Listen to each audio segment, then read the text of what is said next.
Bien, bonjour à tous, merci d'être venus si nombreux et si tôt un samedi matin. Nous allons avoir un débat pendant 1 heure et demie sur les élections présidentielles américaines qui ont lieu le 5 novembre. Et donc, comme d'habitude, nos invités vont répondre à mes questions. Et ensuite, on aura un débat entre nous. Je vous signale que plusieurs des invités sont aussi des auteurs, d'ailleurs c'est pour ça qu'ils sont là généralement, et qu'il y a une séance de signature après les conférences à l'espace librairie, que tous les livres sont en vente et que les auteurs seront très heureux de les signer et de vous les dédicacer. Donc, élection présidentielle américaine, et on a un peu l'impression qu'il s'agit d'une élection mondiale, puisque cette élection est suivie dans le monde entier, quelle que soit la nature des régimes. On peut dire que, aussi bien en Chine qu'en Russie, que dans les pays européens, que dans les pays latino-américains, quelle que soit la nature de la couleur politique des régimes, quelle que soit la nature des relations que ces pays ont avec les États-Unis, l'élection est très regardée, et ce qui réunit les deux Corées, c'est l'attention qu'ils portent aux élections américaines.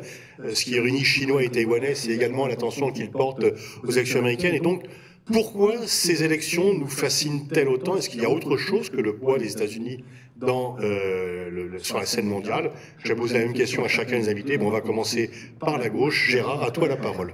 Je ne rappelle pas le pédigré de chacun, vous les connaissez, c'est pour ça que vous êtes là, et ils sont dans les fascicules. Merci beaucoup. Donc j'étais ambassadeur à Washington lorsque Donald Trump a été élu en 2016, et évidemment, pour la question qui se posait pour nous, parce que son élection a été une surprise totale, personne ne s'y attendait vraiment, de même que Brexit, quelques mois plus tôt, et si je mets les deux en rapport, vous comprendrez pourquoi.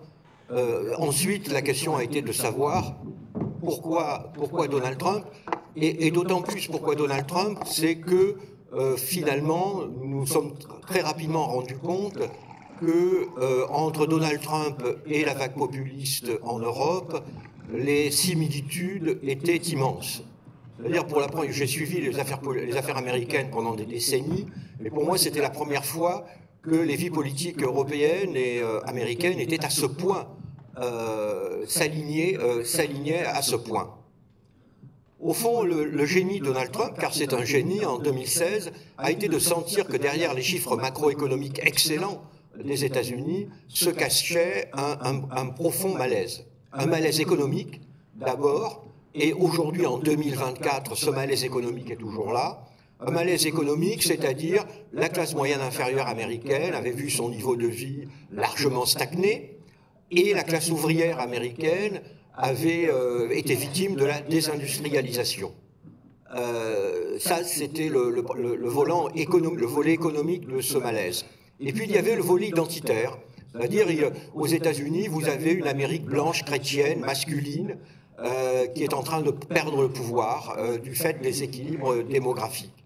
Et le génie de Donald Trump, ça a été d'abord de sentir la crise, et puis ensuite d'appuyer sur le nerf, et enfin, et je vais parler en termes français pour vous faire comprendre ce qu'il a réussi, il a réussi la jonction entre les Gilets jaunes et la Manif pour tous. Voilà le génie de Donald Trump. Il a réussi à unir deux protestations, a priori qui ne se recouvraient pas. Il a réussi à parler aux deux, et il a réussi à les représenter. Et cela, Joe Biden, l'équipe de Joe Biden, que je connais bien, en était conscient, et une partie de la politique de Joe Biden a été d'y répondre. Il a le protectionnisme, il a endossé les habits protectionnistes de Trump il a essayé de favoriser aussi la réindustrialisation du pays grâce à une politique à la fois protectionniste, je l'ai dit, mais aussi une politique de subvention, politique de grands travaux, dont l'objectif était à l'évidence essayer justement de donner des emplois à cette classe ouvrière en crise. Eh bien, on est en 2024 et on voit bien que cette politique n'a pas réussi, que la protestation est toujours là. Mais là, je ne vais pas prolonger le débat parce que ça pourrait nous mener loin. Le Trumpisme est là, mais le Trumpisme est là pour rester. Trump a créé une nouvelle droite. Et quand je dis nouvelle droite, je vous suggère de penser à l'Europe et à la France. Il a créé une nouvelle droite. La droite américaine était libre-échangiste. Tous les accords de libre-échange étaient votés par la droite contre les démocrates qui, eux, soutiennent les syndicats. Elle est devenue protectionniste. La droite américaine était interventionniste. Même sans aller jusqu'aux néoconservateurs de George W. Bush, elle était interventionniste. Elle est en train de devenir néo-isolationniste. La droite américaine était favorable à l'austérité budgétaire. Eh bien, avec Trump, le déficit budgétaire a explosé, alors qu'on était en période de croissance. Une nouvelle droite est là, une nouvelle droite américaine est là, et je fais volontairement des parallèles, une nouvelle droite américaine est là, et la question que, évidemment, on se posait, est-ce qu'il y aura une nouvelle gauche américaine? Est-ce que dans cette grande transition que vit l'Occident, il y aura une nouvelle gauche américaine? Les élections, ce qui se passe dans les rues à l'heure actuelle, notamment autour de la crise de Gaza, prouve qu'il y a une nouvelle gauche américaine. Moi, je l'attendais sur les questions sociales et économiques. Ce n'est pas sur ces questions qu'elle est en train de se définir. Bernie Sanders et Elizabeth Warren sont en grande partie marginalisés aujourd'hui dans la vie politique américaine au profit d'autres sujets que sur une certaine chaîne de télévision on appelle le wokisme. Voilà, je m'arrête là. Merci Gérard. Nicole, est-ce que tu vois toi aussi une sorte de mouvement international à partir de Donald Trump? Est-ce que Trump a fait des émules dans les autres pays? Moi, je dirais, pour répondre à ta question telle que tu l'as posée au tout début, pourquoi le monde entier s'intéresse à l'élection américaine? Je dirais, il y a deux choses. La première, alors, la sagesse diplomatique, excellence normale, la sagesse populaire normale considère que l'élection de Trump pourrait être une révolution mondiale. Moi, je considère que l'élection de Kamala Harris sera la vraie révolution mondiale. Pourquoi? Parce que ce sera la première fois dans l'histoire de la planète qu'une femme qui n'a pas une goutte de sang blanc dans les veines, puisqu'elle est fille d'Indiens d'Asie et de Jamaïcains, qu'une femme sera à la tête de la première puissance économique, nucléaire, militaire des États-Unis d'Amérique. Et pour 4 milliards d'individus sur la planète, c'est-à-dire 4 milliards de femmes, puisque nous sommes quand même la moitié de la population mondiale, c'est une révolution. C'est une révolution parce que ça veut dire qu'on peut le faire. Et ça, Kamala Harris, qu'elle le veuille ou non, qu'elle soit féministe ou non, elle portera cette espèce d'espoir mondial qu'elle représentera de l'accession pour la première fois d'une femme non blanche à la tête de la première puissance américaine. Je crois qu'il faut marquer ce point parce que c'est très important, y compris dans les pays où les femmes sont, et surtout dans les pays où les femmes sont, disons, traitées comme moins que rien. Ça, c'est ma première réponse. La deuxième réponse, et là je rejoins un peu ce que disait Gérard tout à l'heure, c'est que Donald Trump incarne ce qui, pour les Occidentaux comme pour les non-Occidentaux, s'appelle la crise du système occidental. Les Occidentaux ont mis en place à la fin de la Seconde Guerre mondiale, à partir de 1945-1949, un système qui a été conçu par eux, pour eux, et dominé par eux, tout à fait naturellement, puisque à l'époque du système, ce qu'on appelait le monde était le monde occidental, moins l'URSS, moins la Chine, moins les 3/4 de la planète. Et donc, ce système reposait sur l'économie libérale de marché, sur la démocratie politique et sur la suprématie stratégique des États-Unis. Or, ce que nous vivons depuis l'irruption de la mondialisation, c'est la crise de ces trois piliers du système. L'économie libérale est remise en cause par le protectionnisme, surtout du côté américain. La démocratie est remise en cause par la crise de la démocratie aux États-Unis et la montée des populistes et des extrêmes droites chez nous, et la suprématie américaine est remise en cause tous les jours par le fait qu'il n'arrive à rien gérer sur cette planète et par le fait que la Chine remet en cause le monopole de puissance américaine. Et donc, Trump incarne cette crise de la démocratie occidentale, cette crise du système créé en faveur des Occidentaux, et il l'incarne pourquoi? Parce qu'il le détruit. Il a été le premier à dire, moi, les institutions internationales qu'on a mis en place en 45, 49, ça m'est complètement égal. Donc, il s'est retiré de l'OMS, il a refusé de nommer un juge à la Cour de l'OMC, l'Organisation mondiale du commerce, et il considère les institutions internationales comme des objets qui peuvent être utiles aux États-Unis, mais certainement pas comme des éléments importants de la gouvernance qui a existé depuis 1945. Trump incarne le mépris le plus total pour la démocratie représentative. Il incarne le peuple avec une espèce de vision messianique, de lien direct entre le peuple et le chef, ce qui est la définition du populisme. Et quant à la puissance américaine, il en est très conscient, mais il l'a utilisée de façon parfaitement hystérique, si je puis dire, un jour pour Kim Il-jung, le lendemain le traitant de Little Rocket Man, etc., etc. Et donc c'est cette incarnation de la crise, voire peut-être de la disparition du système occidental qui fascine la planète, qui fascine les gens du Sud, les BRICS, parce qu'ils se disent peut-être qu'il va continuer le travail et qu'un autre système va être créé grâce en partie à lui, mais qui permettra à nous, peuple ou puissance du Sud, de prendre plus de place dans une nouvelle organisation mondiale. Et il fascine également les Occidentaux par terreur. Les Européens notamment, après je reviendrai, sont effrayés à l'idée que Trump peut saccager ce qui reste du système occidental. Merci Nicole. Marie-Cécile, est-ce que l'autrice de Géométrie du féminisme voit également dans la possible arrivée de Kamala Harris à la Maison-Blanche, pour la première fois c'est une femme qui n'est pas sur le ticket mais qui est en tête du ticket, quelque chose qui peut aussi avoir un impact mondial? Bonjour à toutes et à tous.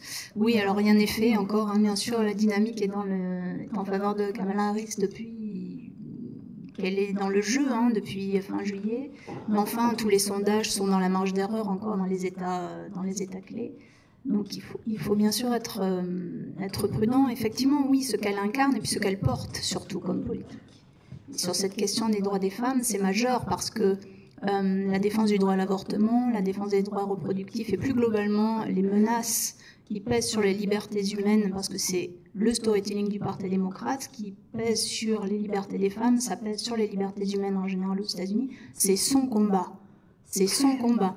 Et probablement on le verra le 5 novembre, même si dans certains États on commence à voter déjà. On verra le 5, le 6, le 7, le 8 novembre, selon le jour où on a les résultats définitifs, qu'il y a un gender gap très important dans le vote, c'est-à-dire un écart très important entre le vote masculin et les votes féminins, même si évidemment il faut croiser avec d'autres variables de sociologie électorale, le niveau de diplôme, le territoire de vie, etc. Donc oui, c'est un sujet majeur. C'est un sujet majeur aussi parce que ça fait partie des premières motivations de se déplacer pour aller voter dans certaines populations en particulier, et notamment chez les plus jeunes. Moi, j'ai envie de répondre un peu à ta question de départ en disant que c'est une élection qui fascine parce que ça s'inscrit à un moment où le nouvel ordre mondial n'est plus dicté par les États-Unis.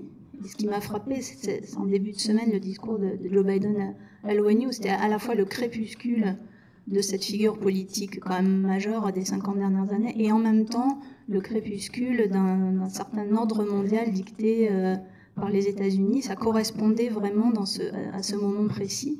Et donc les deux concurrents qui sont en lice aujourd'hui pour l'élection américaine vont arriver dans ce moment-là avec un projet géopolitique qui est radicalement différent sur certains points et pas si différent sur d'autres. L'attitude vis-à-vis de la Chine, c'est pas radicalement différent. Par exemple, peut-être on en reparlera.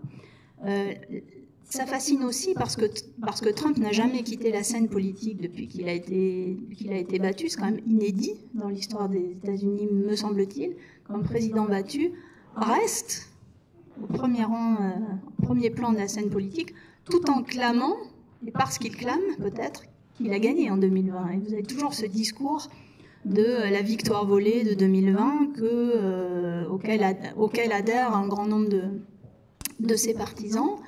Et ça m'amène à dire que c'est une élection qui fascine aussi parce que c'est une guerre de l'information. Et là-dessus, la dimension internationale du Trumpisme est très importante parce que on n'est plus seulement dans les fake news ou dans les informations à peu près, pas tout à fait vérifié, etc. On est dans le mensonge.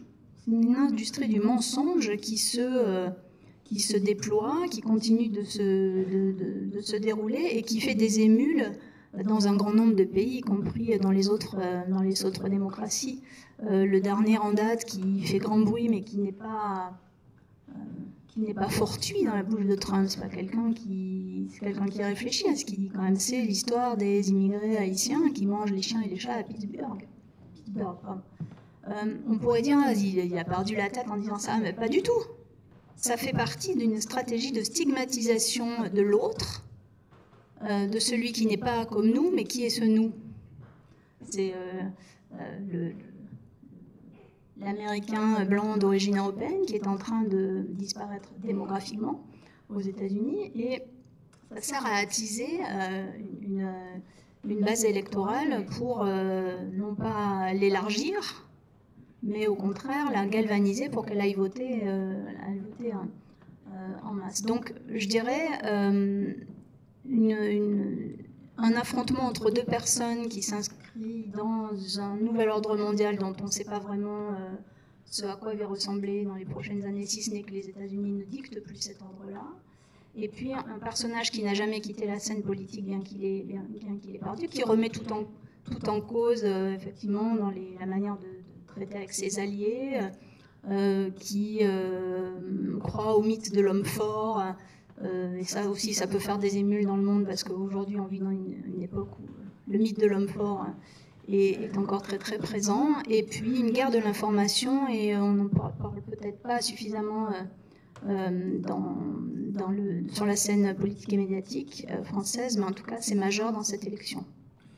Raphaël, guerre de l'information, tu es journaliste, c'était l'Américain à Paris, donc comment tu vois cela ? Merci d'abord, merci Pascal de me permettre d'intervenir dans cette table ronde aux côtés de très grands experts. Moi, je me situe évidemment pas à leur niveau, mais je suis ravi d'y participer à vos côtés. Pas au même niveau d'abord parce que moi je suis franco-britannique, donc je regarde toujours les États-Unis un peu comme une colonie lointaine avec un regard, un mélange de fascination, d'amusement et puis il faut bien le dire aujourd'hui d'inquiétude, compte tenu de l'évolution récente de ce pays. Les États-Unis, il se trouve que j'y ai aussi vécu. Moi, j'y ai travaillé dans une vie antérieure dans la finance. J'y ai étudié ensuite à Columbia et je continue d'étudier les États-Unis cette fois en tant que journaliste et donc de porter un regard sur toutes les élections successives depuis 2008. Et j'ai eu l'occasion de voir le pays évoluer à la fois sur place et à distance depuis l'Europe. Et je pense que les deux regards de ce point de vue-là sont importants. Si cette élection fascine autant, pour répondre à ta question, Pascal, évidemment, ça tient au statut des États-Unis, qu'on a pu décrire comme hyperpuissance et donc dont le destin conditionne énormément de dossiers qui nous concernent directement, même si ce statut d'hyperpuissance a tendance à s'estomper, comme le disaient Nicole et Marie-Cécile à l'instant, en évoquant le discours notamment de Joe Biden en début de semaine, et ce qui apparaît comme une forme de crépuscule à la fois de sa carrière à lui, mais aussi d'une forme de primat américain sur un certain nombre de régions du monde.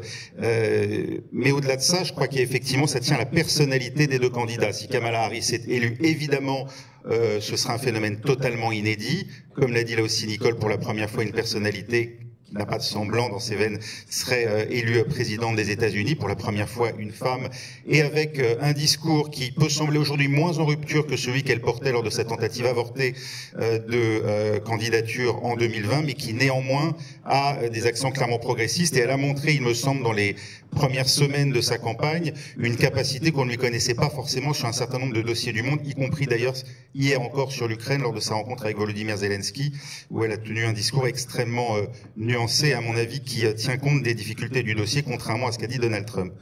Le vrai éléphant, en fait, dans la pièce, c'est évidemment Donald Trump, et c'est ce qui rend, je pense, cette élection aussi si intéressante et aussi si inquiétante pour nous. Comme l'a dit Gérard Haro, Donald Trump, c'est effectivement un peu la rencontre qui, pour nous, est une forme d'ovni, entre les Gilets jaunes et le mariage pour tous, entre Civitas et Nuit debout, c'est-à-dire une contestation populaire de la base et une forme de messianisme. Comme je suis le moins expert d'entre vous et en bon mauvais élève, je suis venu avec une anti-sèche, moi en fait aujourd'hui, c'est un livre que j'ai lu en 2004 et qui m'a énormément appris sur l'évolution de la société américaine, qui s'appelle What's the Matter with Kansas, qui a été écrit par un journaliste qui s'appelle Thomas Frank, qui contribue entre autres au Washington Post, mais qu'on peut lire assez souvent aussi dans le monde diplomatique, et qui dès 2004, et c'est en ça que cet ouvrage est prémonitoire, décrivait l'évolution de son État natal, le Kansas, qui est un État historiquement extrêmement libéral au sens américain du terme, qui a dès 1910 fait voter les premières lois de protection du travail, qui a entamé la déségrégation dans les écoles parmi les premiers États des États-Unis, et qui a totalement viré de bord d'une certaine manière, qui est devenu un État ultra conservateur aujourd'hui, l'un des plus conservateurs du pays, à la faveur d'une rencontre entre finalement les milieux d'affaires et la droite religieuse américaine.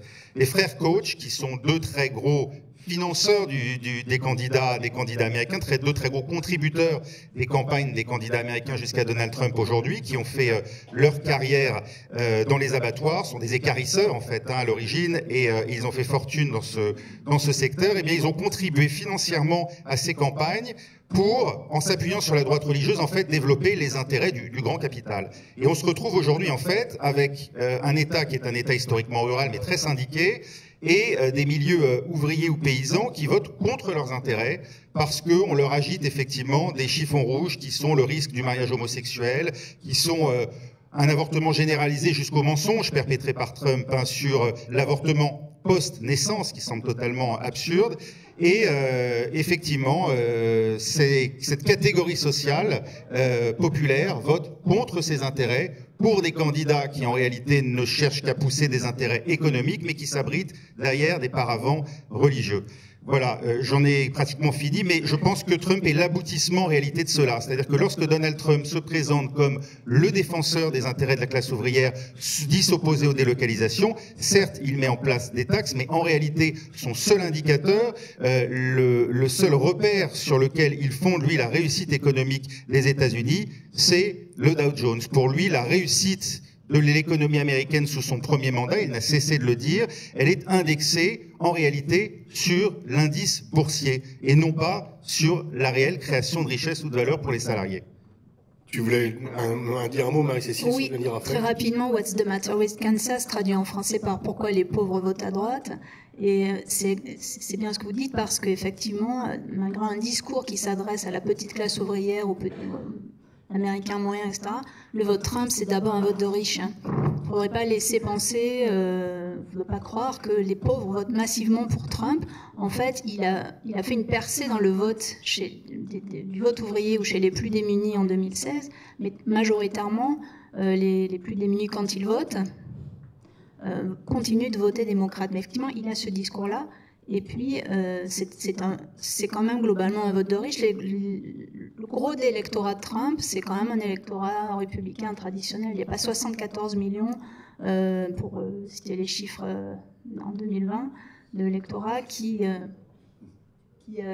appartient à la petite classe moyenne. Pardon. Tu as mis, Raphaël, l'accent aussi sur le poids de l'argent dans les campagnes, les frères Koch, qui en fait ont investi massivement dans les think tanks aussi, pour orienter le débat, et qui récupère ça par la baisse constante de l'imposition, puisque dans le débat d'idées, l'impôt, l'État sont trop puissants, et donc les milliards, parce qu'ils ont dépensé, les frères Koch ont dépensé des milliards, mais quelque part, ils les ont aussi économisés, puisque par le biais en plus leurs dons sont défiscalisés, donc ils gagnent deux fois, ils défiscalisent d'abord, et ensuite leur taux d'imposition a constamment régressé depuis Nixon.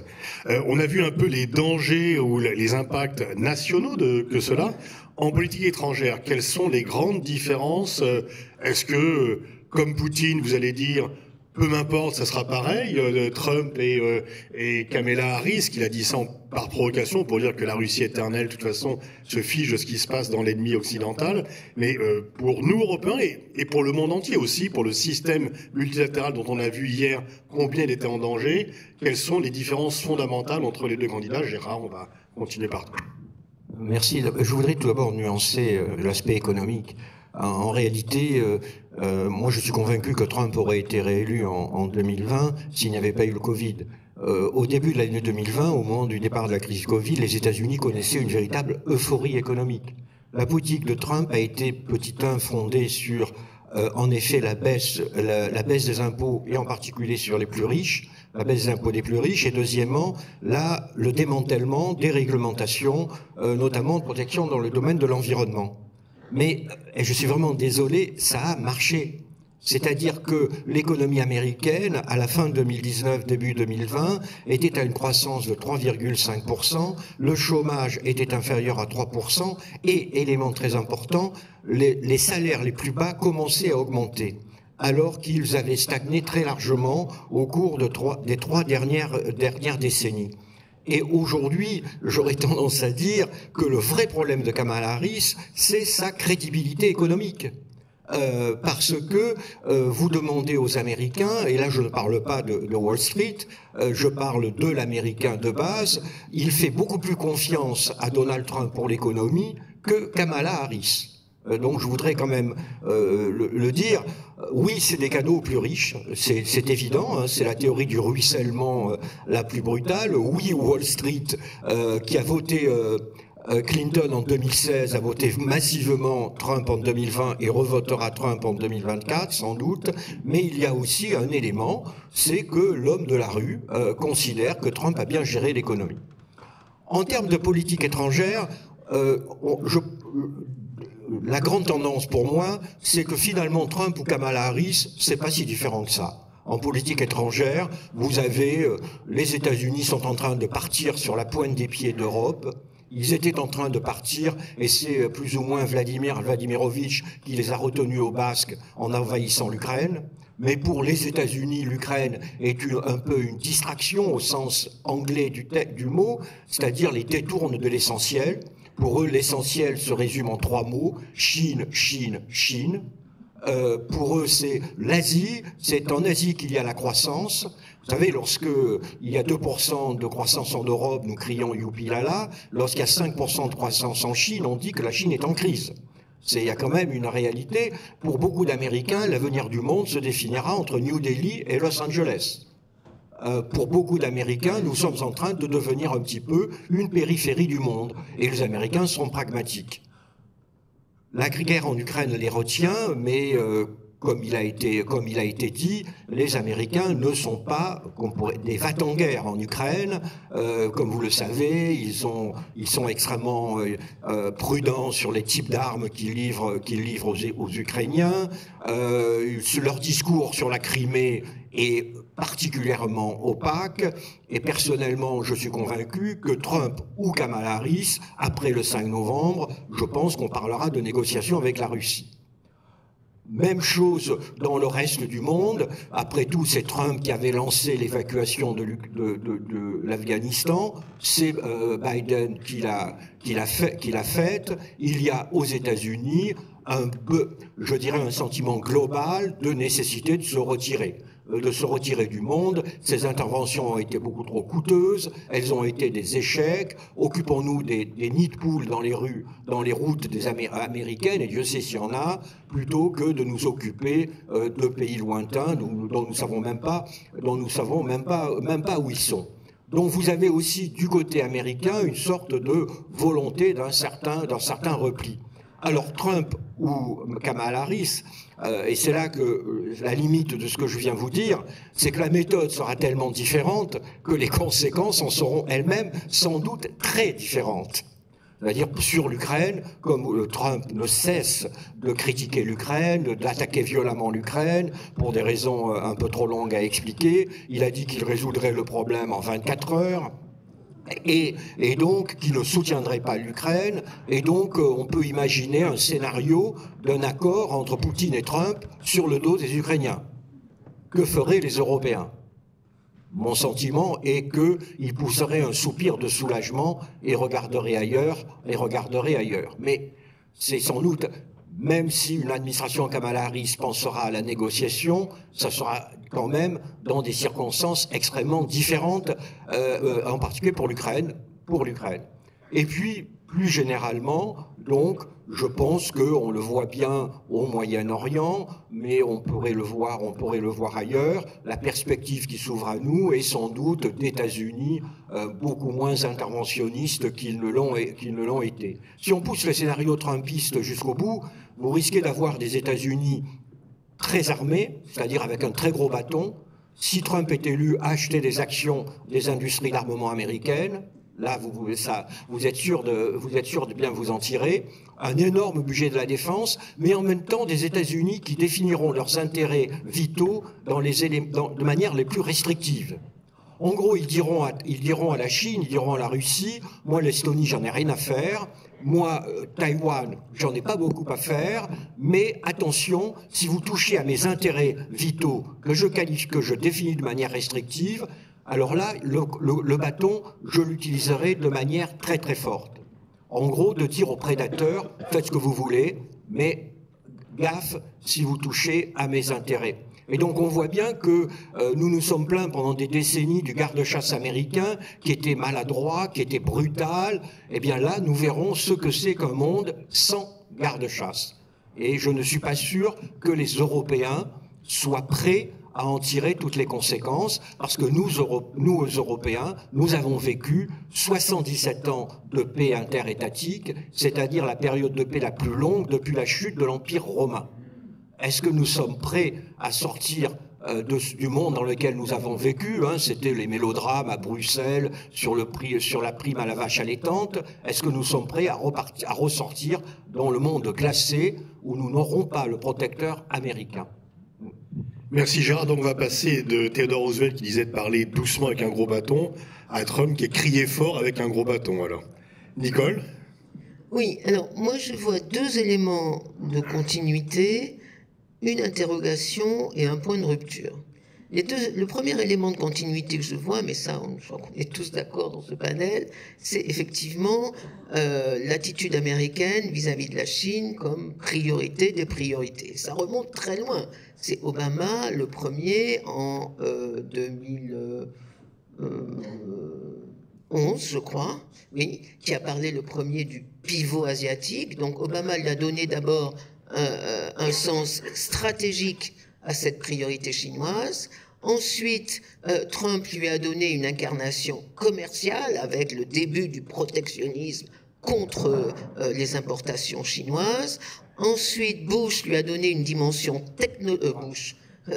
Biden, pardon. Biden lui a donné une dimension technologique avec, en 2023, les décrets pris pour interdire aux industries américaines de transférer ou de coopérer sur des dossiers sensibles avec les industries chinoises. Et tout le monde, que ce soit Obama, Trump ou Biden, a ajouté la dimension idéologique, c'est-à-dire le grand combat entre les démocraties d'un côté et les totalitarismes de l'autre. Et ça, que ce soit Trump ou Kamala Harris qui gagne les élections, cette obsession de la menace chinoise restera un des points forts, voire un des piliers de la politique étrangère américaine, ce qui, pour les Européens, est un problème.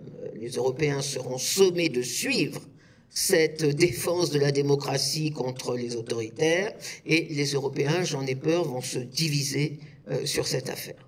Deuxième élément de continuité que je vois, c'est l'imprévisibilité américaine. Parce qu'on a l'impression en Europe, que si Kamala Harris est élue, au moins c'est bien, on connaît, sera confortable, etc.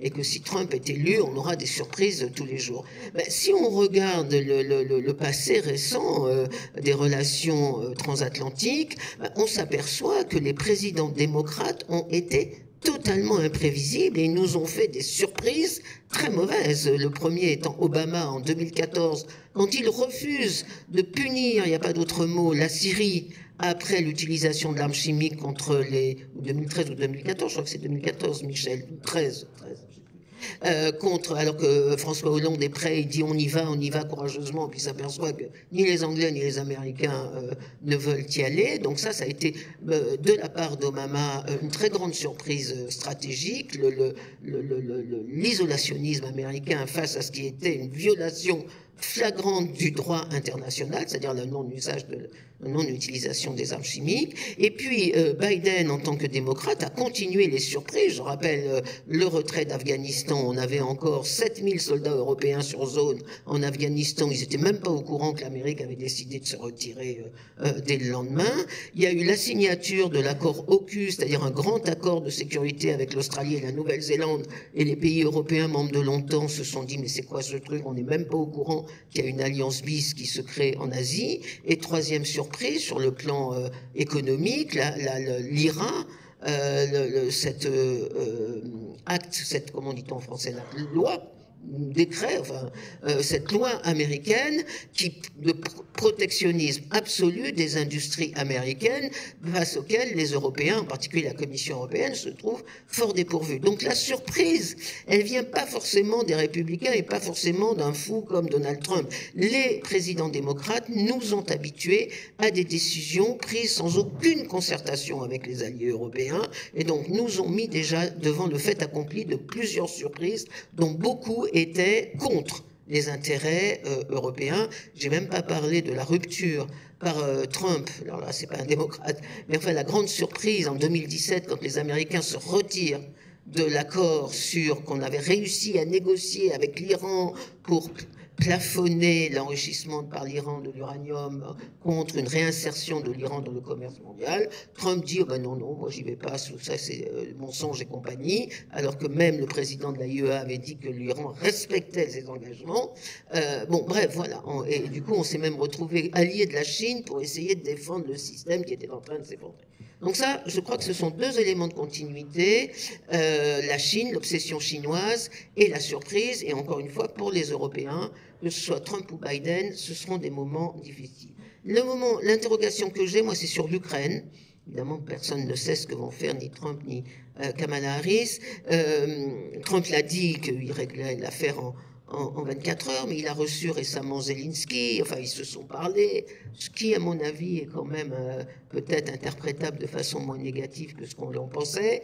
Kamala Harris sera sans doute sur une position plus européenne entre guillemets, c'est-à-dire, enfin, je ne sais même pas s'il y a une position européenne d'ailleurs, c'est-à-dire on aide l'Ukraine, on continue et on défend la démocratie, mais enfin quand même, ce qu'on voit, c'est que dans tous les discours, que ce soit Poutine, Zelensky, Trump ou Harris, il y a quand même l'idée que ça suffit maintenant, il faut arrêter, il faut trouver une porte de sortie, quelle qu'elle soit. Donc mon interrogation, c'est quelle sera la forme de cette porte de sortie, je ne sais pas, mais je crois que les Européens, là encore, risquent d'être étonnés et peut-être déçus de voir que même du côté des démocrates, il faut en finir avec cette guerre. L'élément de rupture, je crois, ce sera l'Iran. Ce sera la situation au Moyen-Orient et les conséquences sur l'Iran. Donald Trump, là, se présente comme un candidat à la présidence américaine, comme un candidat, je crois, dangereux pour la stabilité de cette zone. S'il existait encore une stabilité dans la zone moyen-orientale, le peu qu'il en reste. Donald Trump a dit que c'était les Iraniens qui avaient essayé de l'assassiner et que c'est l'Iran qui est derrière tout ça. Il n'a pas arrêté de soutenir Netanyahou et Israël dans leur politique du pire. Je rappelle que c'est sous Donald Trump que Jérusalem a été reconnue comme capitale d'Israël. C'est sous Donald Trump que la colonisation en Cisjordanie a pu se maintenir, s'accélérer sans aucune sanctions vis-à-vis d'Israël, alors que c'est quand même interdit par le droit international. Et donc je pense que si Trump est élu, il y aura un élément de rupture. Il l'a dit, il soutiendra Netanyahou à fond, complètement, quelle que soit la politique menée par Israël, et jusqu'à peut-être, si après la défaite du Hamas, il arrive à défaire le Hezbollah, si Netanyahou veut essayer de défaire l'Iran, je crois que Donald Trump n'essaiera pas de l'en empêcher. Merci Nicole. Marie-Cécile, la différence et les ressemblances entre les deux candidats sur le plan géopolitique. Oui, je souscris sur la question chinoise, et d'ailleurs on le voit dans les programmes des deux candidats qui sont dévoilés jour après jour sur le plan économique en particulier, avec une politique de tarifs douaniers qui sera sans doute très agressive d'un côté comme de l'autre vis-à-vis de la Chine. Du côté de Trump, on parle de manière un peu plus générale, avec un protectionnisme qui pourrait être aussi punitif pour un certain nombre d'entreprises américaines, c'est-à-dire les impôts sur les sociétés baisseraient de 21 à 15%. Pour les entreprises qui rapatrieraient leur outil de production aux États-Unis, donc ce qui poserait quand même des problèmes, notamment pour Apple ou Nvidia en Asie. Mais il y a aussi des droits de douane annoncés de 60%, de 60 à 100% sur les produits chinois. Et puis Harris, elle annonce aussi des droits de douane supérieurs et un durcissement de la politique commerciale vis-à-vis de la Chine pour protéger la production américaine, et notamment les petites entreprises, ce qui est assez cohérent avec les messages qu'elle a pu faire passer sur l'encouragement à créer des petites entreprises aux États-Unis. Donc l'Asie va rester très probablement la priorité sur le plan commercial, aussi sur le plan stratégique, sur le plan des alliances stratégiques et militaires dans la région. Et puis il y a des incertitudes auxquelles il faut s'attendre, si je puis me permettre ce demi-oxymore. D'une part, on a l'impression que Kamala Harris va faire forcément la continuité de la politique de Biden, c'est-à-dire la négociation, s'en tenir aux valeurs, aux valeurs à géométrie variable, il en a été question hier, comme s'il continuait à lui parler dans l'oreillette. En fait, elle aura son libre arbitre, et il y a tout un tas d'inconnus auxquels il faut s'attendre de la part de sa politique étrangère. On ne sait pas finalement quelle est véritablement sa doctrine, quelle est sa vision. Elle en parle assez peu dans la campagne parce que c'est pas un enjeu majeur de la campagne électorale, un petit peu sur certains sujets. Il y a une lassitude de la population vis-à-vis de ce que coûte la guerre en Ukraine. Il y a la question de Gaza, et pas seulement dans des étudiants gauchistes des universités d'élite, c'est un peu plus présent, notamment dans l'État du Michigan, et ça s'est vu lors des primaires démocrates, et ça peut jouer si le Michigan bascule de peu, etc. On n'entre pas dans le détail ici, mais finalement on ne sait pas. Et est-ce qu'elle a déjà un projet diplomatique elle en dévoile quand même que des bribes. Et puis, on n'en a pas parlé, mais la vision de Trump en matière de politique étrangère, c'est une vision transactionnelle des relations internationales.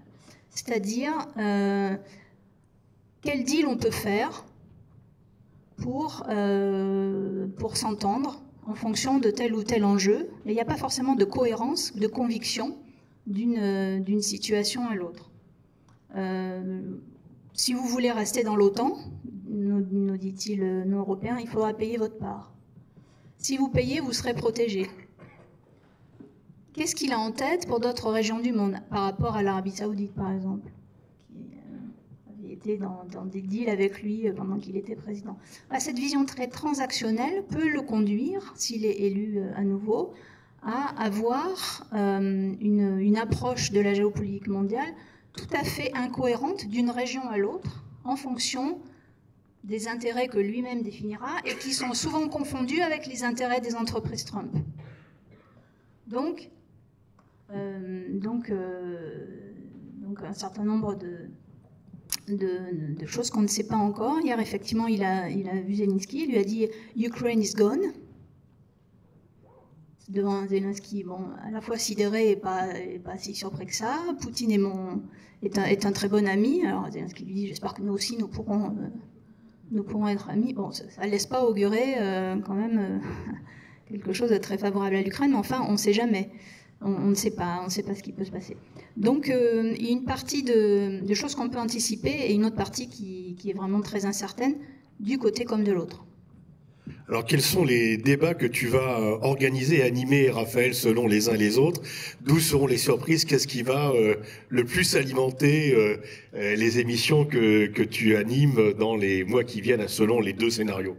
Oui, alors je crois effectivement, comme on vient de l'entendre, qu'il ne faut pas être naïf vis-à-vis des démocrates. On avait fondé beaucoup d'espoirs sur Joe Biden qui ont été très vite déçus. On s'en souvient avec le fameux accord AUKUS sur le Pacifique Sud et à la vente de sous-marins avortés par la France à l'Australie, qui avait été vécu à l'époque comme un véritable coup de canif et une forme de trahison, un peu à l'image effectivement du refus d'Obama d'acter le franchissement d'une ligne rouge avec l'usage d'armes chimiques en Syrie.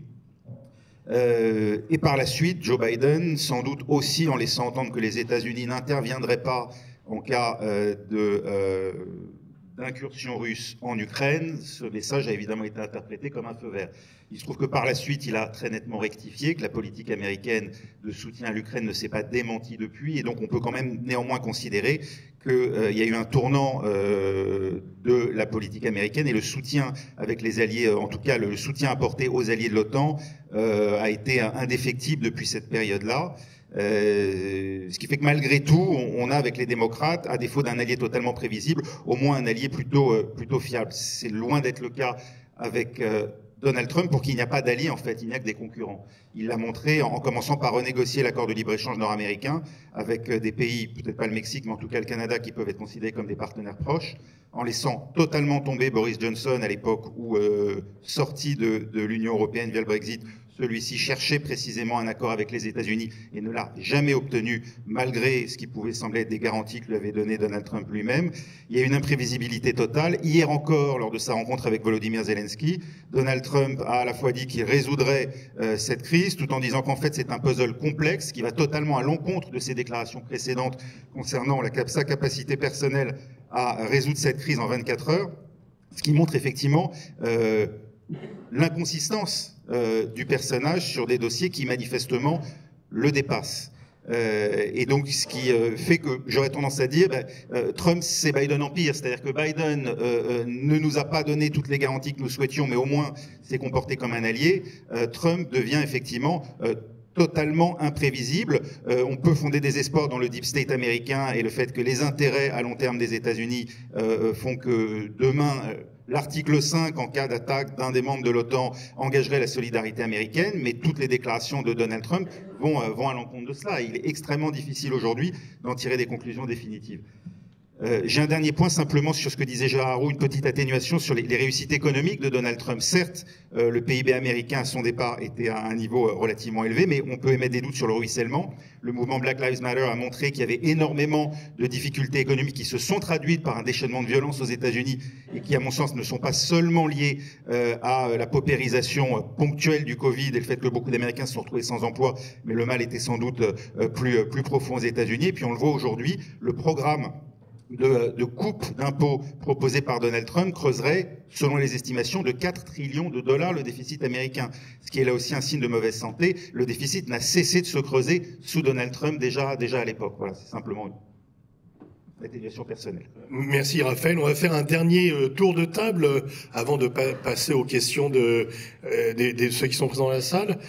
Par rapport aux intérêts français, quels sont les deux scénarios, comment réagir par rapport à Trump, par rapport à Kamala Harris, et quelle est, du point de vue de l'intérêt national français, la meilleure solution ou la façon de réagir à un nouveau président, une nouvelle présidente? Je crois que je veux rebondir sur la notion d'imprévisibilité de Donald Trump. Je crois que nous sommes condamnés un petit peu à essayer de projeter sur un deuxième mandat ce qu'il a fait pendant le premier mandat. Or, en réalité, Donald Trump s'est radicalisé. Il est beaucoup plus violent, beaucoup plus sûr de lui-même. Lorsqu'il est arrivé au pouvoir en 2017, et j'en étais témoin, il ne savait rien, il ne connaissait personne, et il s'est entouré finalement de conseillers conservateurs traditionnels qui ont essayé de le canaliser. Aujourd'hui, il n'en serait plus de même. D'ailleurs, il le dit, il viendra au pouvoir avec des gens qui pensent comme lui, et il critique l'État profond, précisément les conservateurs classiques, qui d'ailleurs, après avoir été son conseiller ou son ministre, le critiquent tous violemment. Aujourd'hui, et vont voter pour Kamala Harris, ce qui dit beaucoup. Au fond, les questions qui seront posées aux Européens, parce que c'est pas seulement aux Français, c'est aux Européens, la première question, c'est l'Ukraine. Pour nous, c'est évidemment l'enjeu central. Si Donald Trump est élu, personnellement, je conseillerais au président de la République de réunir un Conseil européen le 6 novembre, quasiment le lendemain, de dire qu'est-ce qu'on fait. Qu'est-ce qu'on fait parce qu'il y a la perspective, et on est obligé de s'y préparer, que les Américains lâchent l'Ukraine. Arrêtent le soutien à l'Ukraine et lâchent l'Ukraine. Qu'est-ce que nous, Européens, nous faisons ? Soyons clairs, aujourd'hui, nous les Européens, nous ne faisons pas grand-chose. Nous n'avons même pas mobilisé notre industrie de défense. Donc le 6 novembre, il faut décider, qu'est-ce qu'on fait? On lâche l'Ukraine ou est-ce qu'on continue à défendre l'Ukraine? Ce qui veut dire monter, évidemment, faire des efforts bien supplémentaires. Je crains que la réponse ne soit évidente. En tout cas, la première question qui nous sera posée, c'est l'Ukraine.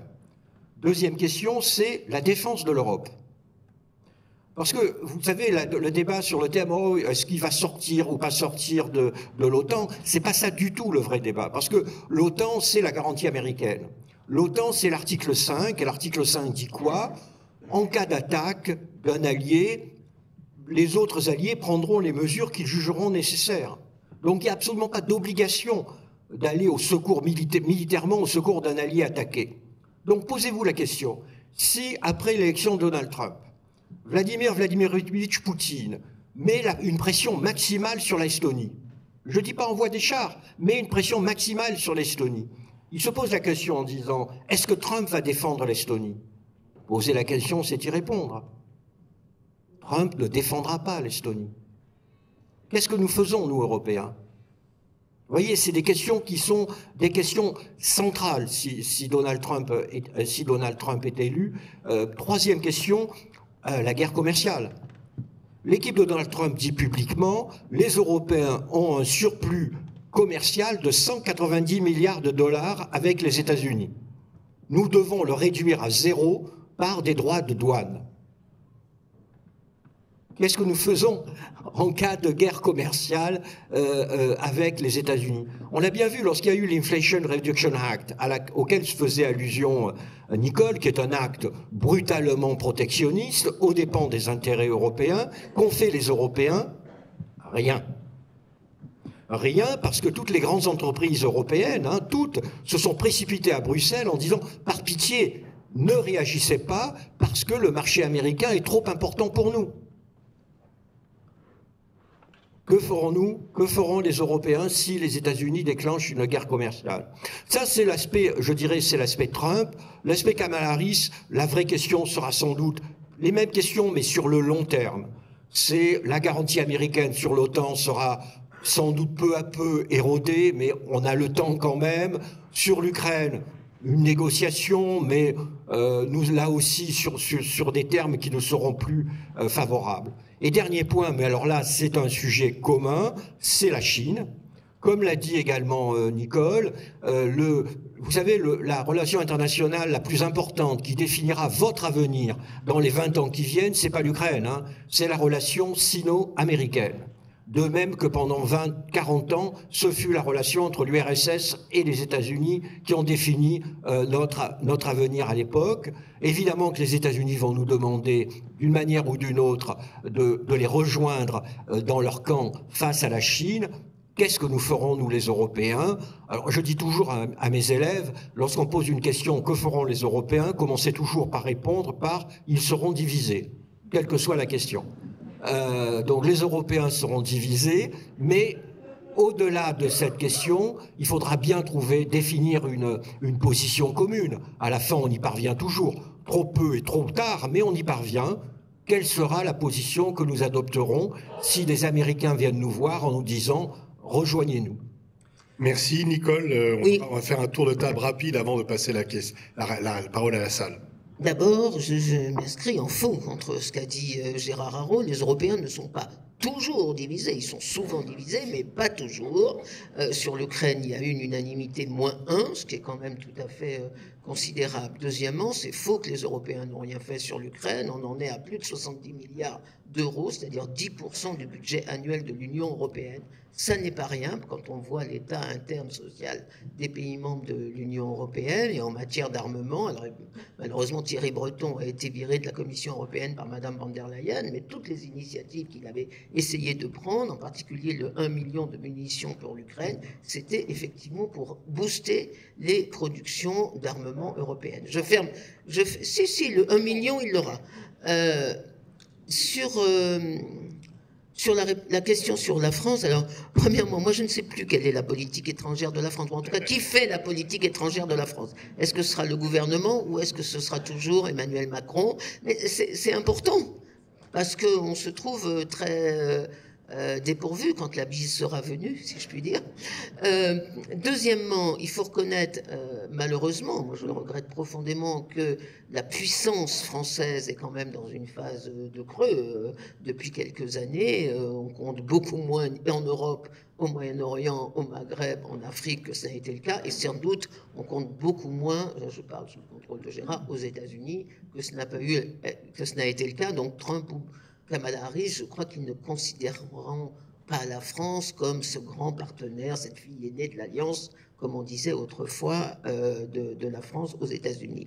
Alors, ayant dit cela, moi je crois paradoxalement qu'une élection de Donald Trump va rebooster la priorité européenne de la France.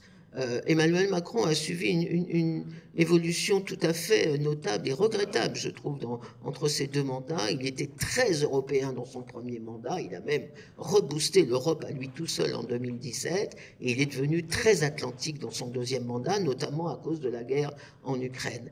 L'élection de Donald Trump, avec tout ce qu'on sait, tout ce qu'on redoute de ces brutalités, de ces décisions, va, je pense, remettre l'Europe sur un radar européen, peut-être sur un leadership européen, mais avec d'autres. Alors, c'est assez dramatique, c'est-à-dire, est-ce qu'il faut souhaiter la victoire de Trump pour que la France redevienne un leader européen?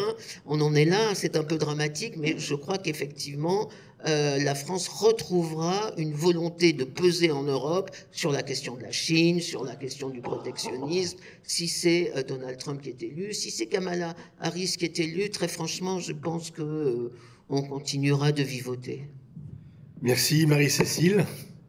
Je suis un peu dubitative par rapport à votre dernière remarque. Est-ce que la France retrouvera une voix qui porte en Europe si Donald Trump revient au pouvoir? C'était effectivement la promesse d'Emmanuel Macron en 2017. Gone with the wine. J'ai pas d'autres j'ai pas d'autres éléments à apporter. Okay. Raphaël. La responsabilité de l'Europe, je pense que pour Donald Trump n'envisage ses relations que de manière bilatérale, et donc je ne suis pas sûr qu'il considère l'Europe comme un ensemble, en tout cas définitivement pas comme un partenaire politique, mais davantage comme une succession de marchés. Et de ce point de vue-là, il va falloir que l'Allemagne ait la capacité effectivement de tenir tête à Donald Trump compte tenu des enjeux, notamment pour l'automobile allemande, et que ces enjeux-là économiques ne prennent pas le pas sur notre intérêt politique commun aujourd'hui. Concernant les démocrates, leur attitude vis-à-vis de l'Europe, à mon avis, sera dans la continuité. La question, effectivement, c'est quelle Europe? L'Europe, aujourd'hui, est au milieu du gué. L'Allemagne a une responsabilité historique, mais elle est affaiblie politiquement. Et sa voix diplomatique, aujourd'hui, est en partie conditionnée à l'avenir de son chancelier, qui est en difficulté politique, y compris dans ses alliances. Le positionnement du Royaume-Uni, qui tente avec Keir Starmer de se rapprocher de l'Europe et qui, en tant que puissance nucléaire, aura évidemment un rôle essentiel à jouer en cas de lâchage de l'Ukraine par les États-Unis. Et donc, ça place la France comme troisième acteur entre ces différents intérêts.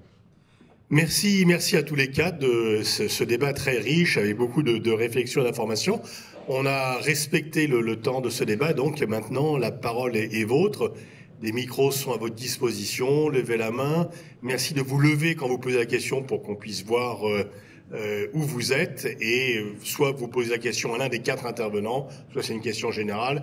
On va prendre une première salle de 3 questions et puis ensuite on repassera la parole aux orateurs. Alors, qui a le micro? Qui a le micro et qui veut poser une question? Oui. Choisissez.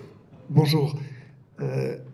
Entre l'élection, donc le 5-6 novembre, et la prise de fonction, donc il y a quelques semaines, quelques mois, est-ce que dans cet espace, les conflits actuellement en cours, notamment au Proche-Orient, donc Netanyahou, qui a le vent en poupe, puisqu'il est quand même aujourd'hui face au Hezbollah et au Hamas et aux Palestiniens, et en Cisjordanie, qu'il ne faut pas oublier, il y a un fait accompli. Est-ce que dans cet espace entre l'élection et janvier, donc soit Netanyahou, donc qui va sans doute profiter d'attaquer l'Iran et donc d'entraîner les États-Unis, pensez-vous que ce risque est plausible? Et deuxième chose, c'est la Russie qui pourrait attaquer par exemple l'Estonie, où là, effectivement, je pense qu'il n'y aura pas de réaction. Mais moi, ma crainte majeure, c'est l'attaque contre l'Iran, dans un contexte qui est favorable à Netanyahou, pour entraîner les États-Unis. Et derrière, forcément, l'Europe, la France notamment, va suivre. Parce qu'il y a un soutien, entre guillemets, quasi inconditionnel à elle. Oui, merci de poser cette question très pertinente sur l'espace entre l'élection et le lame duck président, qui serait presque en pilotage automatique. Alors, il y a une question de ce côté-là. Oui, bonjour et merci pour vos interventions. Donc, je complète un petit peu la question précédente, mais dans le temps, je me situe un petit peu avant.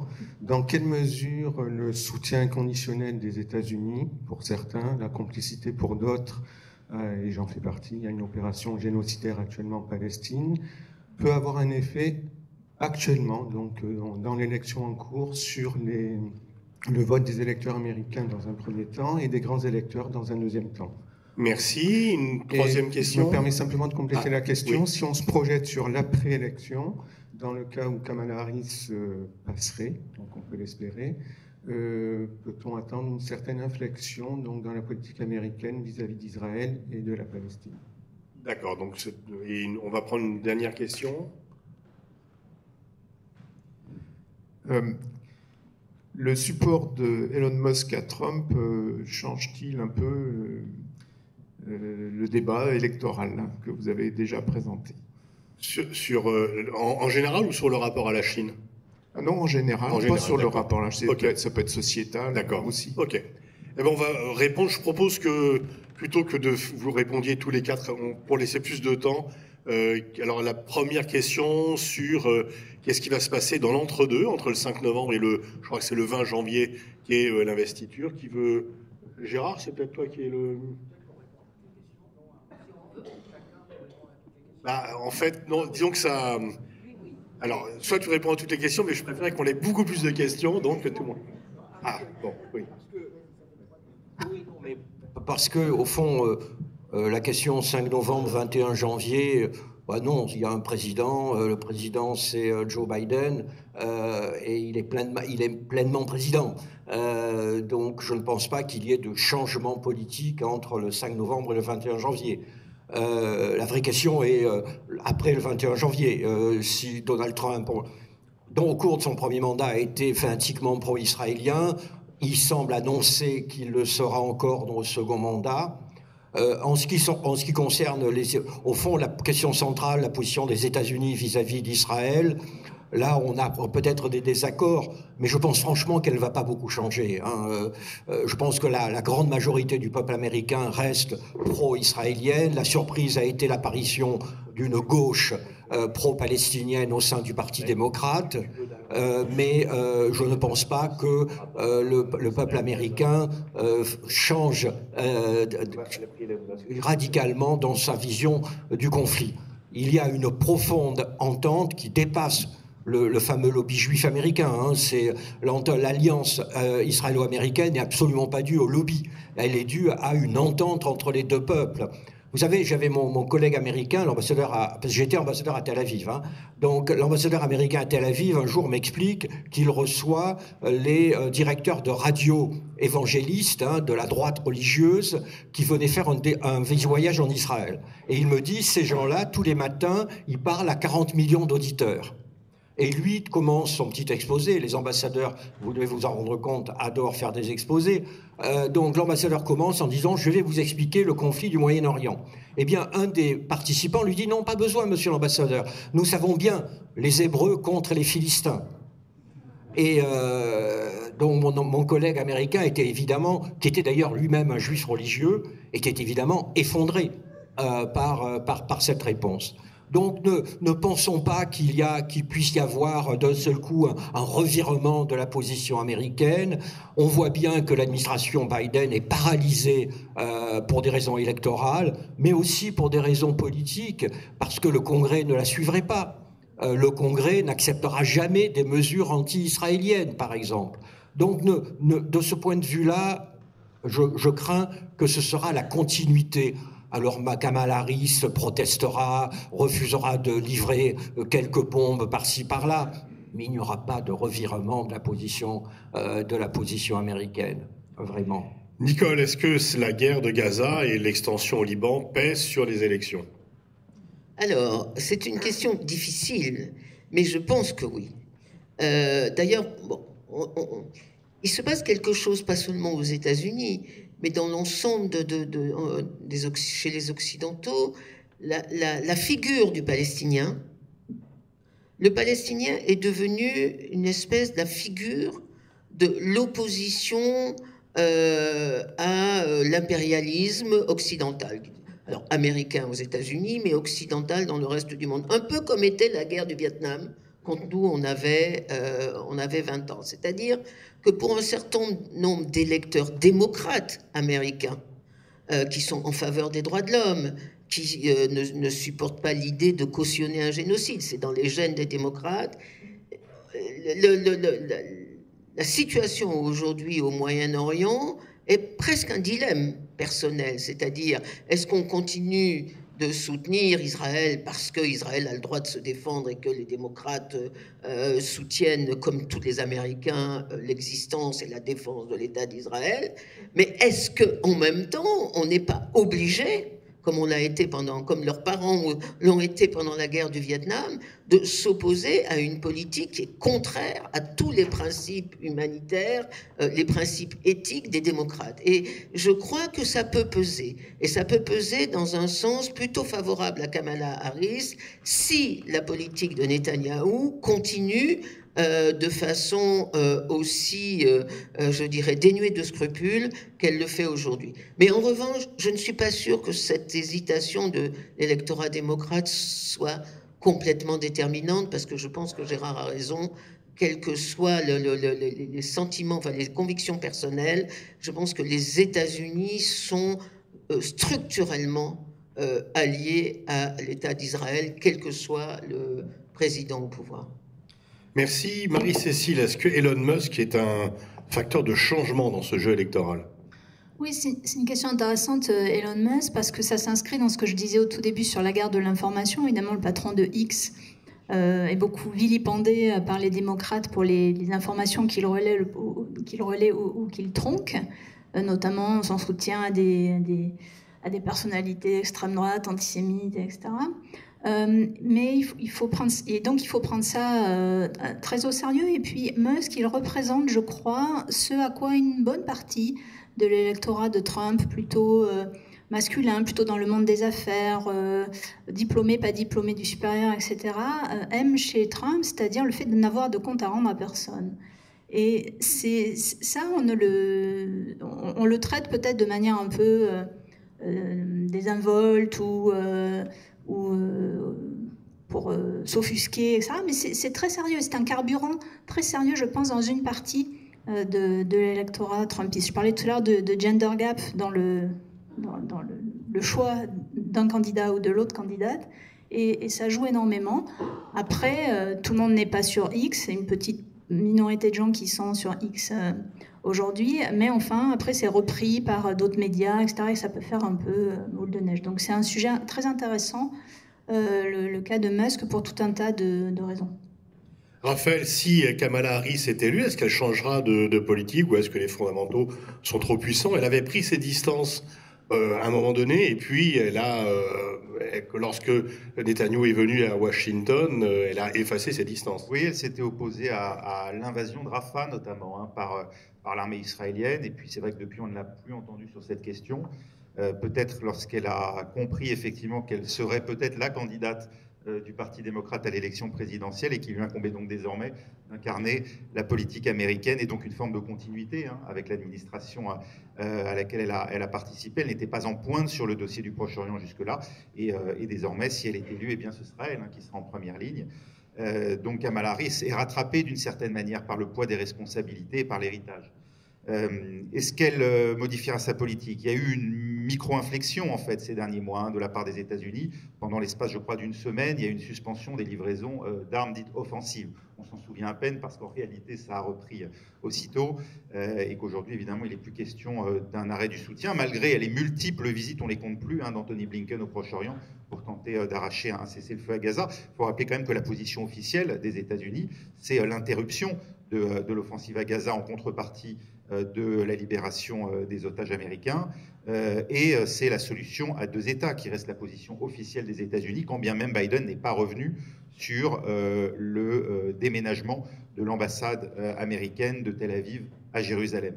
Et donc c'est toute l'ambiguïté et toute la difficulté aujourd'hui de la position américaine qu'incarnent les démocrates, qui est à la fois de tenter une forme d'apaisement et une résolution du conflit par la voie normative, c'est-à-dire la reconnaissance à terme d'un État palestinien, mais sans à aucun moment de vouloir s'engager dans un chemin qui permettrait d'y aboutir. Et l'impulsion ne peut venir aujourd'hui que d'eux. De ce point de vue-là, on peut peut-être espérer que le renouvellement générationnel qu'incarne Kamala Harris peut-être changera quelque chose, et aussi la manifestation par les électeurs démocrates, ou en tout cas une partie de ces électeurs qu'on a pu voir sur les campus, mais pas seulement, exprimer leur mécontentement face au soutien inconditionnel des États-Unis, non pas à l'État et au droit à exister d'Israël, parce que je pense que ce droit-là ne fait pas débat, et heureusement, j'ai envie de dire, mais la position, le soutien au gouvernement Netanyahou et à sa politique. Merci, on va reprendre une autre série de questions, on va en prendre 4, comme ça fera... Alors du coup, vous posez qu'une question, pas... vous ne posez qu'une question, mais et pas 2 ou pas 3, vous avez le droit à une question chacun, et il y en a 4 d'entre vous, alors, on va passer de ce côté-ci, et puis... oui. Alors... Ben, oui, une dame, mais c'est pas moi qui ai le micro. Oui, bon. Donc, j'ai la parole. J'ai pas le micro. Vous avez le micro en tous les cas, donc si vous avez le micro, vous avez la parole. Oui. Non, mais... Pardon. Oui, je suis au délai... Par contre, on ne vous voit pas, alors si vous pouvez avoir le... Ah oui, d'accord, vous êtes tout là-haut, c'est ça ou quoi? Ah oui. Oui, c'est là, voilà. C'est vrai que noir, bon. ça ne se voit pas. Mais non, vous étiez complètement au fond, monsieur. Ça y est, vous me voyez? Bonjour, messieurs, dames. Oui.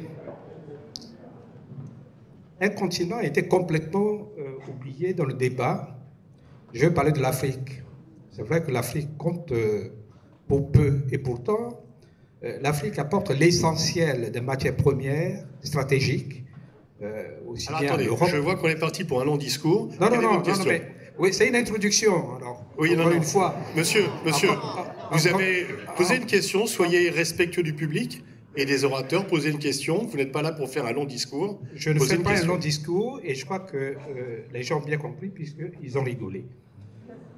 La question, c'est l'Afrique est oubliée dans tous les débats. Et vous qui participez, en tout cas qui nous donnez l'occasion de suivre un peu ce qui se passe, vous l'avez également oublié. Vous avez oublié l'Afrique. Donc ma question est, est-ce que l'Afrique doit s'ouvrir un peu plus à l'URSS à travers Wagner pour se faire admettre sur la table des discussions? Ok, très bien, merci de cette question qui est pertinente.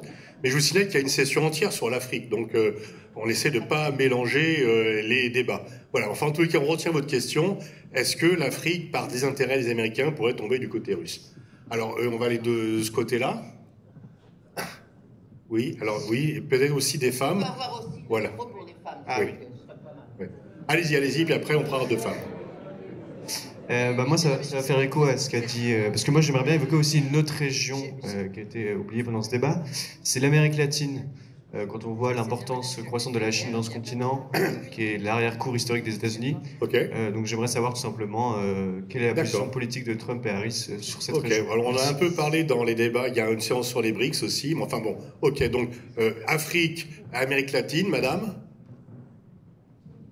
Bonjour.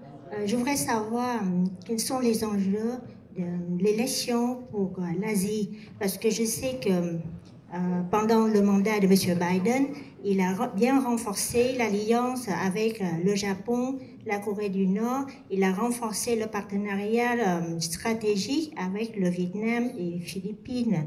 Du coup, est-ce que cette élection affecte bien tous ces enjeux-là en Asie? Ok, donc Afrique, Asie, Amérique latine, les 3 A. Allez, alors, est-ce que la dernière question sera sur l'Europe ou sur l'Océanie? Bonjour. Bonjour. Moi, j'avais une question, c'est sur la tentative d'assassinat de Trump et de savoir votre opinion sur cette tentative et les effets que ça a eu sur son électorat.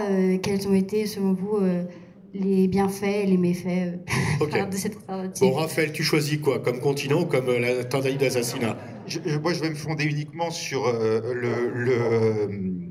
l'audience de France 24 qui est très regardée en Afrique. Donc, je vais me permettre de répondre à la question de monsieur.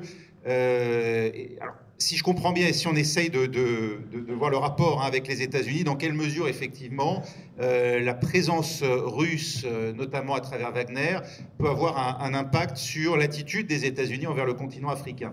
Si l'on en juge par ce qui s'est passé au Niger, les États-Unis, comme la France, ont fini par retirer leur base. Et donc, il y a eu effectivement un impact assez clair de l'incursion de la Russie. Ça a été de bouter les États-Unis hors d'un pays stratégique comme le Niger.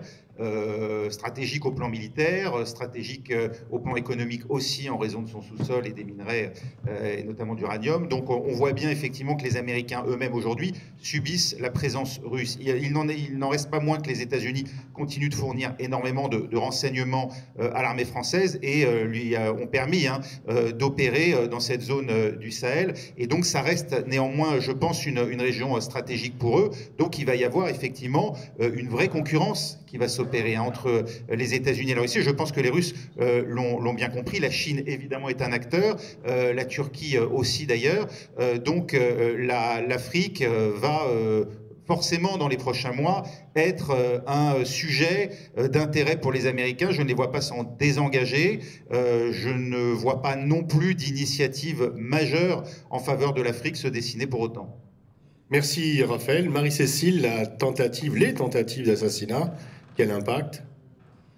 Un impact qui est réel sur la galvanisation d'une base électorale convaincue que Trump est un homme providentiel, et comme c'est un homme providentiel, nécessairement c'est une cible. Mais un impact sur la possibilité d'aller séduire l'électorat que tout le monde cherche à séduire aujourd'hui, quelques centaines de milliers de gens qui sont les acteurs, les actrices indécis, je pense nul.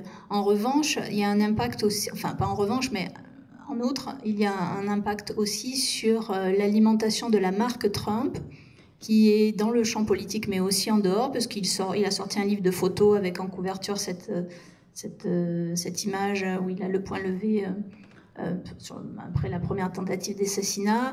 Il vend des t-shirts, il vend tout un tas de goodies, et puis ça alimente le récit de celui qui est victime du système, de celui qui est la cible d'un establishment politico-médiatique, etc. Et juste un dernier point, ces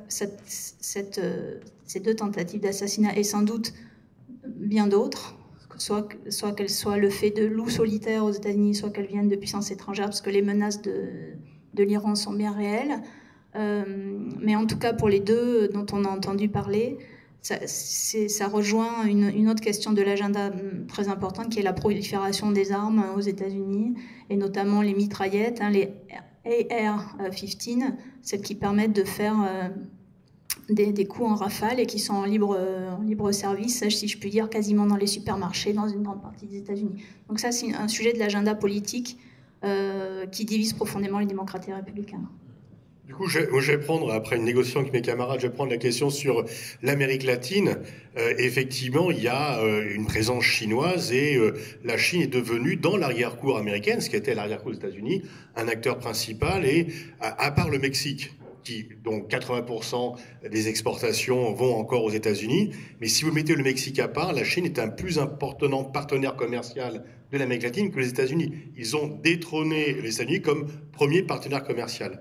Bolsonaro avait dit qu'il allait couper les liens avec la Chine, sauf que les faits ont la tête dure, comme disait Lénine, et que quand tu as le tiers des exportations et le tiers des investissements directs qui viennent de Chine, qui vont en Chine pour les exportations, et les investissements directs qui viennent de Chine pour les investissements directs, tu ne fais pas grand-chose. Et Bolsonaro, qui avait dit qu'il allait quitter les BRICS, est resté dans les BRICS.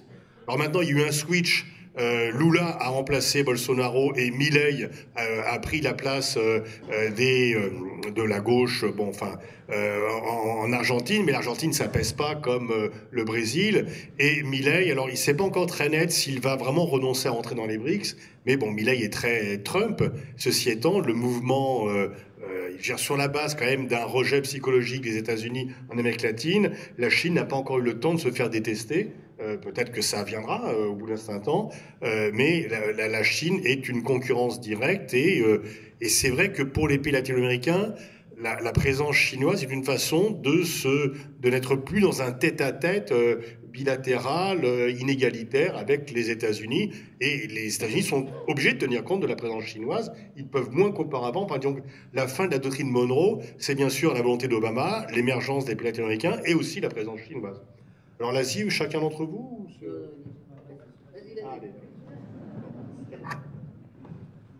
Vas-y, j'ai rien à dire. Bon, l'ambassadeur machiste va prendre la parole à la place... Voilà, ça me décrit, tu veux... Il n'y a rien à dire, sauf que, madame, si vous nous aviez vraiment écouté, vous auriez eu la réponse déjà à votre question. On n'a pas arrêté de dire que ce soit Trump ou Harris, l'Asie va être le continent dominant de la politique étrangère américaine. Bravo Nicole, qui donne la parole à Gérard pour la lui reprendre et lui couper le sifflet. Bon, voilà. Non, je pense que c'est difficile de me couper le sifflet en général, faut bien dire. Donc, en gros, vous avez le face-à-face de l'avenir, comme je l'ai dit, c'est le face-à-face entre la Chine et les États-Unis. Nous sommes un petit peu comme nous étions en 1948-49 entre l'URSS et les États-Unis. Est-ce que les deux superpuissances de l'avenir vont définir un modus vivendi? Ou est-ce qu'elles se font se faire la guerre? Parce que c'est ça aussi le risque. Est-ce qu'elles vont définir un modus vivendi? Alors en général, lorsqu'on a en géopolitique, lorsqu'on a ce genre de confrontation, on parle toujours de deux volets, containment, engagement, c'est-à-dire l'endiguement et le dialogue politique. Donc pour le moment, l'administration Biden a fait beaucoup d'endiguement et avec un succès remarquable. Hein. Comme madame l'a dit, il y a dans les faits une quasi-alliance militaire, Japon, Australie, Japon, Australie, États-Unis, Inde, qui font des manœuvres communes, qui se parlent ensemble, même si l'Inde, évidemment, veut marquer son indépendance. Il y a maintenant un partenariat stratégique entre les États-Unis et les Philippines, les États-Unis et le Vietnam. Et lorsque le président américain invite à Camp David le Sud-Coréen et le Japonais, pour nous, ça n'apparaît rien. Après tout, pourquoi pas? Mais en réalité, pour des raisons historiques, si vous connaissez les relations entre la Corée du Sud et le Japon, c'est un geste central aux yeux des Chinois. Donc il est très clair, si vous êtes à Pékin, la diplomatie, c'est toujours se mettre dans les chaussures de l'autre. Vous voyez qu'en face se met en place une série d'alliances et de coalitions qui sont très clairement et très puissamment, d'ailleurs, anti-chinoises. Le problème des sous-marins australiens, les Français, nous sommes qu'une balle perdue, nous sommes une victime collatérale. Pour les Américains, c'était de donner aux Australiens des moyens d'atteindre les côtes chinoises avec des sous-marins nucléaires, alors que les sous-marins classiques ne pouvaient pas avoir cette allonge. Donc, on a mis en place par les Américains le containment, l'endiguement des Chinois, et si j'étais Chinois, je le sentirais très nettement, et j'augmenterais mon budget militaire, cela étant. D'un point de vue engagement, le dialogue politique, ça a commencé. Ça a commencé, il y a des contacts. Alors, souvent, la diplomatie américaine est secrète. Donc, il y a eu des contacts secrets entre Jake Sullivan, le conseiller national de sécurité, et son équivalent chinois. Il y a eu des rencontres entre Biden et Xi Jinping. Mais on n'en est encore qu'au premier pas. C'est-à-dire que les deux pays doivent définir leur ligne rouge, afin qu'il n'y ait pas d'erreur de calcul. C'est ça, de dire, voilà. Et la grosse ligne rouge, la grosse erreur de calcul possible, c'est Taïwan. Pour les Chinois, c'est une ligne rouge absolue. Les Chinois savent très bien qu'une guerre serait un désastre, mais ils ne laisseront pas Taïwan d'une quelconque manière aller à l'indépendance. C'est très très clair. Mais en même temps, il ne faut pas qu'ils fassent des erreurs de calcul sur la détermination américaine. Et je conclurai par la réponse que fit Trump à une question sur Taïwan. Lorsqu'on a posé la question à Trump, que pensez-vous de Taïwan? Sa seule réponse a été de dire « Taïwan est un concurrent de l'industrie américaine ». Si j'étais à Pékin, je penserais que le feu rouge est devenu feu orange. Merci, d'autant plus que si Trump est élu, Elon Musk va jouer un rôle important, et ça rejoint la question qui a été posée. Et Elon Musk a d'importants intérêts économiques en Chine, notamment les Chinois lui ont permis d'installer une usine Tesla sans avoir à partager la propriété avec des intérêts chinois, ce qui ne se fait jamais par ailleurs. Et Elon Musk ne voit pas la Chine comme un concurrent, mais comme un partenaire. Et que, puisque vous avez tous dit que Trump avait surtout une vision économique des choses, Musk plus Trump pourrait effectivement avoir des relations moins confrontatives avec la Chine. Quant au colissier, de Kamala Harris, Tim Walz, il a vécu à Pékin, il était à Pékin pendant les événements de Tiananmen, mais il est revenu 25 fois depuis. Il a une vraie connaissance de la Chine, ce qui est toujours mieux quand même d'avoir quelqu'un qui connaît les choses. Il a même fait son voyage de noces en Chine, donc il est attaché à la Chine. Donc on verra. Et effectivement, je crois que Gérard, tu as insisté à juste titre sur le fait que la relation centrale, elle n'est plus avec ni Moscou, ni l'Europe, mais c'est bien Pékin. Et est-ce qu'il y aura le geste de Nixon et Kissinger sera poursuivi dans les relations avec la Chine, mais à l'époque, la Chine était moins un danger, c'était Moscou qui était le danger. Donc de la façon dont se construira la relation entre Pékin et Washington, quand deux éléphants se battent, tout le monde est éclaboussé et tout le monde souffre. Voilà, nous sommes arrivés à l'issue de ce débat. Merci pour votre participation active. Merci à vous quatre pour tous ces éclairages.